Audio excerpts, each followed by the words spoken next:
The battlefields of the 100 Years' War were full of danger.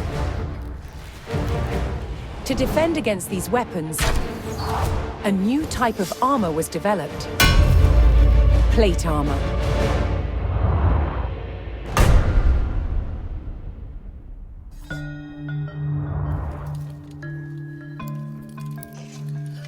Plate armor clad the knight in an articulating exoskeleton of hardened steel. A hard outer shell that still flexes and moves with the body.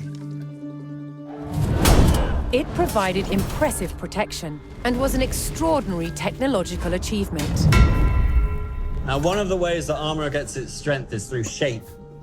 Both of these pieces are made out the exact same thickness as steel, but I can show you there's one stronger than the other. Here's the one with no shape.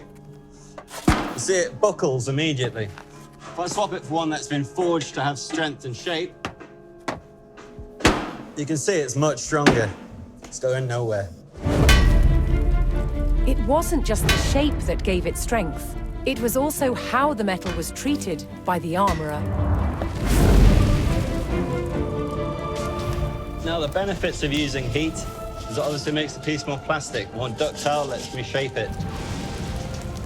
But the fuel also adds layers of carbon into the outer surface. This helps me increase the hardness and strength of the material.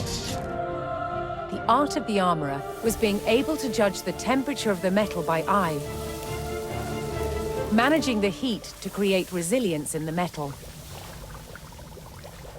The combination of heat-treated metal and rigid shapes meant that armor didn't need to be so thick and heavy, making it much easier to fight in.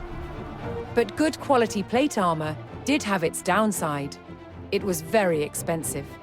Now, not everyone could afford full steel plate armor. For the common man, there is the brigandine. Now, these are made up of overlapping steel plates that are then riveted through a textile outer.